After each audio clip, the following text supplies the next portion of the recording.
이건 어떻습니까? YTN이 단독으로 확보한 그 통화 녹취에 보면 김경 전 서울시 의원과 김성열 전 개혁신당 수석 최고위원 이 두 사람의 녹취에서 얘기가 나오는 게 있습니다.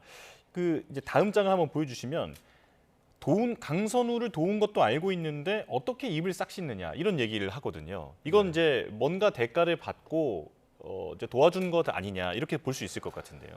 그렇죠. 일단 뭐 돈 1억을 줬고 또 공천을 어떻게 보면 받게 해줬잖아요. 예. 컷업 대상인데 공천을 받을 수 없는 상황인데 공천 받게 해줬단 말이에요.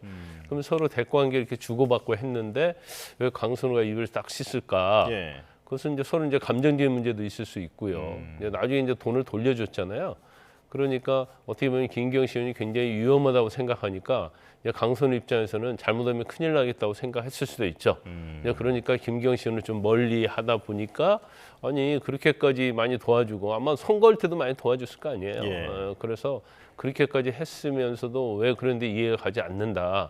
이 말 자체도 사실은 저 녹취 자체도 강선우 의원에게 굉장히 불리한 그런 증거다고 이렇게 볼 수 있습니다. 예. 강 의원은 김경 전 시의원으로부터 그 쇼핑백 속에 1억 원을 받았다라고 하는 것도 나중에 곧바로 돌려줬다라는 입장이긴 합니다만 타인 명의로 1억 3천만 원 정도를 또 쪼개기 후원을 받았다라고 하는 의혹도 있는 상황이죠. 일단 뭐 1억을 받았고 이제 남모 전 보좌관 사무국장 얘기하면 그걸 전세자금으로 썼다는 거 아니에요, 네. 강선우 의원이. 그런데 그 이후에도 보면 또 강선우 의원이 쪼개기 후원을 뭐 500만 원씩 1억 3천 했다는 거예요. 그래서 아마 그때는 이제 후원을 했는데 아마 김경시 의원이 굉장히 자기하고 거래를 하면 위험하다는 생각을 했던 것 같아요. 근데 김경시 의원은 지금 처음에 서울시 시의원 비례대표 추천부터 시작해서 그다음에 뭐 강선우 의원의 어떤 1억 공천원금 받고 공천 과정 그다음에 또 뭐 영등포 구청장 또 출마하려고 했잖아요. 네. 그 과정이랄지 아니면 이제 후원이 이것만 있는 게 아니거든요. 쪼개기 후원이. 그리고 민주당의 어떤 현직 의원하고 계속적으로 접촉을 해서 자신의 어떤 구청장 출마와 관련해서 도움을 받으려고 했던 정황 이런 걸 전체를 보면 굉장히 돈으로 정치를 시작했고 결국 돈으로면 안 된다는 것이 없다 이런 생각을 하는 것 같아요. 시의원이 됐건 뭐 비례대표 시의원이 됐건 아니면 선출직 시의원이 됐건 아니면 구청장도 됐건 이건 뭐 국회의원들을 잘 돈으로 삶으면 뭐 정치하는데 문제가 없다 이런 식으로 생각한 것 같아요. 그래서 그런데 이제 쪼개기 후원을 했는데 이제 강선우 입장에서는 이거 자체가 위험하다고 생각한 것 같아요. 제가 볼 때는. 그래서 이제 돈을 돌려준 거죠. 근데 돈을 일단은 받았으면은 그게 처벌 대상이 되는 거죠. 근데 저 쪼개기 차명 후원은 네. 이제 예를 들어서 뭐 정치인을 만나가지고 돈을 줬는데 오케이라고 돈을 받았어요. 그럼 이제 범죄가 이미 되죠. 예. 그렇지만 쪼개기 후원 자체는 이제 일방적으로 주는 거거든요.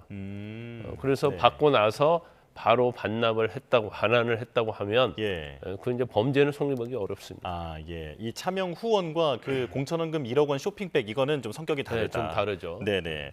자, 그렇다면 강선우 의원의 구속 필요성 현재로서는 어떻게 보십니까? 일단 범행을 부인하고 있잖아요. 그리고 금액이 1억이고 굉장히 금액이 커요. 네. 그리고 그 과정에 보면 그 1억 받고 이제 공천에 그 1억이 된 대가로 공천을 줬고 지금 뭐 언론 보도에 의하면 공천이 컷업 대상이라서 공천위원들이 컷업을 시키려고 하니까 뭐 울고불고 난리를 쳤다는 거 아닙니까? 그런 걸 보면 일반적으로 정치자금 1억 받은 사건과 비교해 보면 굉장히 재질이 안 좋죠. 예.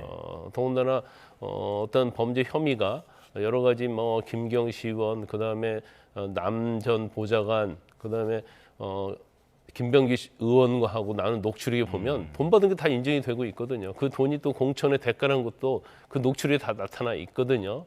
그럼에도 불구하고 너무나 태연하게 어떻게 생각하면 이제 뻔뻔스럽게 이런 걸 부인하고 있기 때문에 제가 볼 때는 뭐 영장 발부 사유는 충분히 해당이 된다 이렇게 봅니다. 예. 그렇다면 김경 전 서울시 의원은 어떻습니까? 애초에 그 출국 당시에도 도피성 출국 지적이 있었고 그 이후에도 뭐 여러 컴퓨터에 정보를 지운다든지 하는 그런 이제 인멸 정황도 있었는데 아직까지 경찰에서 뚜렷한 메시지가 없네요. 아마 김경시 의원도 영장을 청구할 수밖에 없을 거예요. 그래서 일단은 뭐 정치 자금을 건넸는데 그 대가로 자기의 목적을 이뤘잖아요. 네. 그리고 여러 가지 쪼개기 후원이랄지 그 다음에 또 도피성 미국 출국을 했었고요. 미국 출국하고 나서도 계속적으로 뭐 SNS에 탈퇴한다랄지 여러 가지 증거 인멸하는 그런 정황들 이런 것들이 있기 때문에 제가 볼 때는 뭐 당연히 영장을 청구할 거라고 이렇게 봅니다. 네, 알겠습니다. 자, 이제 VIP 경로설 재판으로 넘어가겠습니다. 윤 전 대통령에 대해서 최혜병 특검이 기소한 사건의 첫 공판 준비 기일이 어제 열린 건데요. 윤 전 대통령 측은 수사 외압과 은폐 의혹을 부인하면서 설령 그러한 지시가 있었더라도 적법했다, 그런 권한이 있었다라는 입장이더라고요. 근데 그 내용 자체는 직권남용이 주를 이루고 있어요. 물론 이제 공용 서류 관련된 부분도 있지만. 그래서 이제 VIP 경로설 이게 사실은 엄청나게 언론에서 많이 보도를 했지 않습니까? 이것 자체는 경로를 해서 결과적으로 최상병 특검과 관련된 부분에 있어서 어떤 수사에 외압을 미쳤고 결과적으로 뭐 임성근 전 사단장이랄지 이런 사람에 대해서 처벌하지 못하도록 했다. 예. 그게 최상병 특검의 어떤 뭐 기소 내용이다 이렇게 볼 수 있거든요. 그런데 일단 그 우리가 이제 3대 특검했잖아요. 네. 그런데 아마 최상병 외압수사 특검이 가장 법정에서 법리적으로 또 사실관계에서 굉장히 뭔가 좀 치열하게 예. 법리 싸움을 좀 할 것 같아요. 제가 볼 때는. 왜 왜냐하면 그렇습니까? 예. 상당히 법적으로 이게 무조건 죄가 된다 이렇게 볼 여부가 이제 법리로 다툴 여지가 많이 있거든요. 또 임성근 전 사당장이 업무상 과실치사 그러니까 그 지금 최상병이 사망하는데 이제 인과관계 있느냐 여부랄지 이제 인과관계 있다 하더라도 거기에 대한 법리적 판단을 어떻게 하느냐 이제 그런 부분들.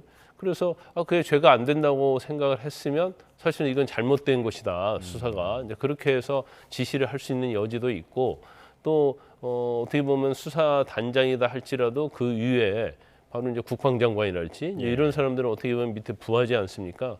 그러면 수사의 어떤 방향이 잘못됐다든지 결과가 잘못되면 이걸 지시할 수 있는 권한이 있느냐 없느냐 이런 부분이 좀 법리적으로 다퉈질 것 같아요. 예. 그래서 이걸 부당하게 이 정도까지는 지시할 권한이 없는데 부당하게 개입을 했다 하면 이제 죄가 될 것이고요.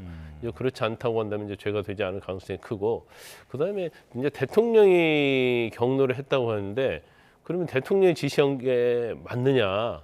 구체적으로 어떤 지시를 했느냐랄지, 그럼 밑에서 알아서 했느냐랄지, 뭐 이런 것들이 굉장히 법리적 사실관계에 있어서 굉장히 얽히고 설켜 있는 그런 사건이다 이렇게 봅니다. 그래서 아마 뭐 제가 볼 때는 뭐 일부는 상당히 무죄도 나올 가능성이 있지 않는가 싶습니다. 예. 이 사건의 재판장도 주목이 되고 있습니다. 바로 김건희 씨에게 징역 1년 8개월을 선고한 우인성 부장판사인데 당시에 그 형량이 생각보다 낮다라는 것 때문에 논란의 중심에 서기도 했었는데요. 네. 그 당시 판결문을 보면 그 혐의 구성 요건을 상당히 세밀하게 따지는 그런 인상을 줬는데 이번엔 어떨 거라고 보십니까? 일단 굉장히 뭐 차분하고 꼼꼼한 판사로 알고 있고요. 그다음에 뭐 아마 뭐 좀 약간 불분명한 부분에 대해서는 이제 반드시 짚고 넘어가는 그래서 아마 이제 법리적으로 굉장히 유죄무죄를 따지는 그런 뭐 판사로 알려져 있죠. 그런데 예. 일반적으로 뭐 변호사들할지 그런 뭐 재판과 관련된 사람들은 굉장히 합리적이다 이제 그런 얘기를 많이 하고 있는 것 같아요. 특히 네. 이제 형사 재판에 있어서는 뭐 경험이 풍부하다. 일반적으로 판사들이 사실은 민사 형사 재판을 하잖아요. 근데 거의 민사 재판을 많이 합니다. 예. 형사 재판의 경우 담당하는 경우는 아마 판사 기간 동안에 판사 재직 기간 동안에 민사 재판 하는 것보다 훨씬 시간적으로 보면 많지 않아요. 그래서 뭐 형사 재판에 있어서는 굉장히 전문성이 있다. 소송주의도 합리적이다. 그리고 또 변호사들이 또 우수 법관으로 또 뭐 선정을 해줬잖아요. 이제 그런 걸 보면 뭐 아마 뭐 이번 재판도 뭐 잘할 것이라고 보는데 예. 아마 이번 인사이동이 있거든요. 2월에 인사이동. 그래서 지금 1심에서 특검과 관련된 재판하는 재판장들이 상당히 뭐 바뀔 가능성이 커요. 아, 그래요. 네. 자, 그런데 이제 4월부터 본안 재판을 시작하겠다라고 우인성 판사가 얘기를 했는데 특검이 신속한 재판이 가능하느냐라고 이제 물어봤습니다만 다른 이유가 없으면 알아서 진행하겠다라고 얘기를 하면서 준비 기일을 3월 18일로 잡았습니다. 이건 어떻게 보셨습니까?